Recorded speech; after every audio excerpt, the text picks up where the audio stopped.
अस्सलामुअलैकुम dear candidates, how are you? Dear students, आपकी खिदमत में मैं हाजिर हूँ। आज हम बात करेंगे डिस्ट्रिक्ट प्रोफाइल के हवाले से। मेरा तो डिस्ट्रिक्ट मटेरियल है, तो उसी हवाले से वो प्रोफाइल आपके पास सामने पेश करूँगा। लेकिन जितने भी कैंडिडेट्स हैं उनके माइंड में क्वेश्चंस हैं कि हम अपने डिस्ट्रिक्ट का प्रोफाइल कैसे बनाएं। ये जो इंटरव्यूज़ में आजकल डिस्ट्रिक्ट्स के हवाले से इंफॉर्मेशन पूछी जाती है, तो डिस्ट्रिक्ट का प्रोफाइल मतलब डिस्ट्रिक्ट की हर चीज़। आपको अपने डिस्ट्रिक्ट के बारे में जो भी इम्पॉर्टेंट पॉइंट्स हैं, इम्पॉर्टेंट पर्सनैलिटीज़ हैं, इम्पॉर्टेंट हिस्टोरिकल प्लेसेस हैं, हिस्टोरिकल जो है थिंग्स हैं, जो कुछ है आपके डिस्ट्रिक्ट का, तहलका है आपके डिस्ट्रिक्ट के, आपके डिस्ट्रिक्ट का नाम है, सारा कुछ आपको पता होना चाहिए। आपके डिस्ट्रिक्ट की इन्फॉर्मेशन होनी चाहिए। तो डिस्ट्रिक्ट प्रोफाइल मैंने अपने डिस्ट्रिक्ट मटियारी का तैयार किया है, तो हर कैंडिडेट अपने अपने डिस्ट्रिक्ट का तैयार करे। तो इससे थोड़ा आपको मैं आइडिया दे दूंगा कि डिस्ट्रिक्ट में क्या आता है। सबसे पहले तो अपने डिस्ट्रिक्ट की फेमस पर्सनालिटीज़ को देखें, हर एंगल से देखें। कोई पोएट है फेमस, कोई एमपी एम एन है फेमस, कोई भी फेमस पर्सनालिटी है आपके डिस्ट्रिक्ट की, उसको हर एंगल से। कोई रिलीजियस फेमस पर्सनालिटी है, किसी भी हिसाब से हो, लेकिन उसका नाम हो और काफ़ी लोगों को पता हो, या बेशक आपको पता ना भी है, लेकिन जो आपके जानने वाले दोस्त हैं या सीनियर बुजुर्ग हैं उनको पता है किसी कोई ऐसा फेमस पर्सनालिटी है, कोई हस्ती है, कोई बुजुर्ग है, उसके हवाले से पढ़ सकते हैं। तो मैंने देखें अपने डिस्ट्रिक्ट की सबसे पहले पर्सनालिटी में लिखा है नंबर ए पे मखदूम तालबुल मौला। ये बहुत फेमस पोएट भी है, एम जो है एमएनएस भी रहा है, या जो है वो मेंबर ऑफ नेशनल असेंबली जिसको हम बोलते हैं। तो मतलब पॉलिटिशियन भी है, पोएट भी है, दोनों हिसाब से ये फेमस है। इसको अवार्ड्स मिले हैं वो मैंने लिखे हैं, इसकी हिस्ट्री लिखी है, इसकी जो भी डेटा है, कब पैदा हुआ, कब इसकी जो है वो वफात हुई, और ये क्या क्या रहा है, कौन कौन से इसने रोल प्ले किए हैं।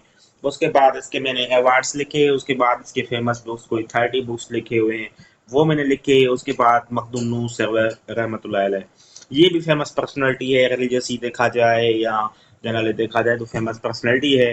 और जब क्वेश्चन पे पूछते हैं इंटरव्यूज में कि आपके डिस्ट्रिक्ट की फेमस पर्सनैलिटी बताएं, तो उधर आप उनसे पूछें कि सर पॉलिटिकली बताऊं या रिलीजियस, या तो ये पूछें, या तो उनको बताएं कि सर रिलीजियसली ये पर्सनैलिटी है, पॉलिटिकली ये पर्सनैलिटी है, और हमारे डिस्ट्रिक्ट में सोशली ये पर्सनैलिटी है। ऐसे भी बता सकते हैं, क्योंकि मेरा एक्सपीरियंस है। मेरा एक इंटरव्यू हुआ था, तो उधर उन्होंने मुझसे क्वेश्चन किया कि आपके डिस्ट्रिक्ट की फेमस पर्सनैलिटी कौन सी है, तो मैंने शाहद लतीफ़ भुट्टाई का नाम लिया था। तो उन्होंने कहा ये नहीं, दूसरी हम पूछ रहे हैं। तो इसीलिए मैं आपको बता रहा हूँ कि आपको हर एंगल से देखना है, उनसे पूछना है कि सर किस एंगल से। उसके बाद मखदूम अमीन फ़हीम जो है, ये भी एक जो है वो बहुत बड़ी पर्सनैलिटी है, क्योंकि ये माशाल्लाह काफ़ी बार एमएनए भी रहा है, जो है मिनिस्टर भी रहा है फेडरल पे, रेलवेज़ का, कम्युनिकेशन का, कॉमर्स इंडस्ट्रीज़ का। तो इसीलिए ये भी एक जो है ना वो ग्रेट पर्सनैलिटी है। उसके बाद बड़ी पे सैयद वादिल शाह साहब, ये भी बहुत अच्छी पर्सनैलिटी है, क्योंकि इसने जो है वो पीएचडी की थी, और इसने सोने गोल्ड को जो है वो गोल्ड बनाने का कोई फार्मूला भी ईजाद किया था। इसके नाम पे सिंध यूनिवर्सिटी में कोई रोड भी है। तो मतलब इसके भी बहुत जो है वो सारे कारनामे हैं, और उसको टीचर्स की भी बड़ी अच्छी मार्क्स मिली हुई थी, तो इसलिए मैंने लिखा। उसके बाद बदरुद्दीन शाह राशदी, ये जो राशदी जो है वो झंडे वाले पीर हैं, मुर्शिद हैं, राशदी साहब हैं, ठीक है, उनके हवाले से भी ये इम्पोर्टेंट पर्सनैलिटी थी, किसी बुक में से मुझे मिली थी। उसके बाद अल्ताफ शेख, जिसको Ibn Battuta of the Sindh बोला जाता है, ये भी हमारे डिस्ट्रिक्ट की फेमस पर्सनैलिटी है। तो माशाल्लाह काफ़ी सारी पर्सनैलिटीज़ हैं।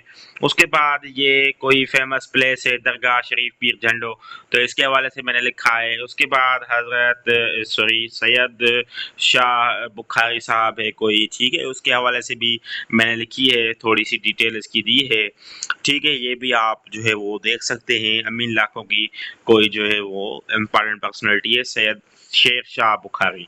ये इसमें टाइपिंग वाले से गलती हो गई है, तो ये शेर शाह है। उसके बाद मैंने अपने डिस्ट्रिक्ट की सरहदी ग्रेवयार्ड, हमारे डिस्ट्रिक्ट की मटियारी की इम्पॉर्टेंट ग्रेवयार्ड है, वो मैंने लिखी है। ये कोई जो है वो मिसलिनियस इन्फॉर्मेशन मैंने लिखी है। मिसलिनियस इन्फॉर्मेशन में क्या होता है कि आपकी जितनी भी डिस्ट्रिक्ट की इम्पॉर्टेंट इन्फॉर्मेशन है वो सारी आ जाती है, मिक्स में होती है।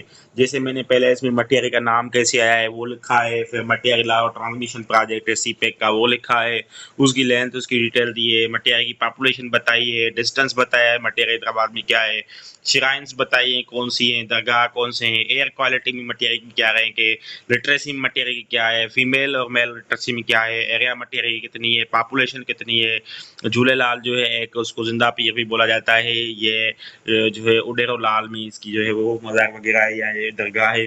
फाउंडर अल्लाह का कौन है? देखें मैंने किस एंगल से क्वेश्चंस निकाले हैं।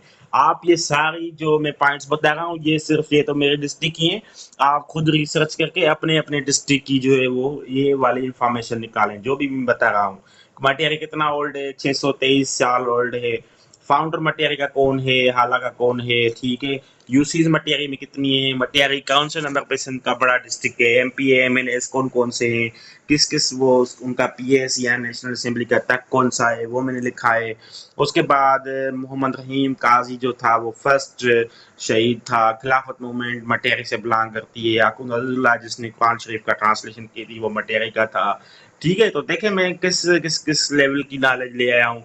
आप भी कोशिश करें इसी टाइप के क्वेश्चन अपने अपने डिस्ट्रिक्ट के निकालें ताकि आपका डिस्ट्रिक्ट प्रोफाइल पूरा हो जाए और आपके इंटरव्यू में कभी भी आपके डिस्ट्रिक्ट के हवाले से इंफॉर्मेशन पूछी जाए तो आपको कोई उधर इशू ना बने और आप अपने डिस्ट्रिक्ट पे फुल ग्रिप करें, क्योंकि ये हर इंटरव्यू के लिए इंपॉर्टेंट होता है। देखें ये मैंने अपने डिस्ट्रिक्ट के विलेजेस भी निकाले हैं। कोई ऑक्सफोर्ड का कोई बुक में पढ़ रहा था उसमें लिखा हुआ था, ठीक है, कि मटियारी में 107 रेवेन्यू विलेजेस हैं। तो ये देखें ये भी अच्छी इन्फॉर्मेशन है।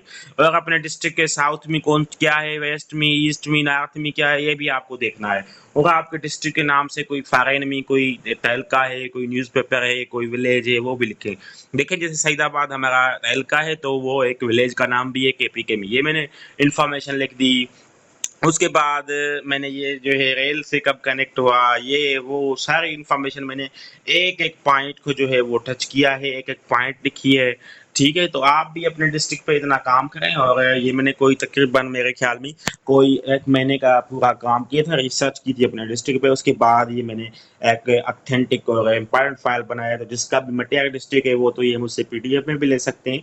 बाकी जितने और कैंडिडेट्स हैं उनको मैं ये वीडियो बनाने का मेरा मकसद ही यही था कि उनको मैं बता दूं कि अपने डिस्ट्रिक्ट की क्या क्या आपको नोट करनी है चीज़ें। मैंने बहुत बड़ा वास्ट एक्सपीरियंस किया है हर डिस्ट्रिक्ट के लिए। जितने भी इंटरव्यूज़ हो रहे हैं आजकल एफपीएससी पीपीएससी एसपीएससी के, उनमें मैं देख रहा हूँ कि डिस्ट्रिक्ट की वो कौन कौन सी चीज़ें पूछ रहे हैं, वो मैंने अपने डिस्ट्रिक्ट की सारी चीज़ें निकाली हैं। इसीलिए आपको कह रहा हूँ कि ये दोबारा आप वीडियो को अगर आपने गौर से नहीं देखा, अच्छी तरह से नहीं देखा, तो आप इंटरव्यू में फेल होने से बचने के लिए ये काम लाजमी करें कि अपने अपने डिस्ट्रिक्ट्स की ये सारी चीज़ें निकालें। Thank you so much. और उम्मीद करता हूँ आपको ये वीडियो से बहुत बहुत सीखने के लिए मिला होगा, बहुत अच्छी इन्फॉर्मेशन मिली होगी। बेशक आप मटेरियल से ना भी हैं लेकिन फिर भी आपको अपने अपने डिस्ट्रिक्ट्स तैयार करने के लिए काफ़ी कुछ आइडिया हो गया होगा। अगर कोई इन्फॉर्मेशन लेनी है, कोई चीज़ कन्फ्यूजन है तो इस नंबर से भी आप तक कर सकते हैं।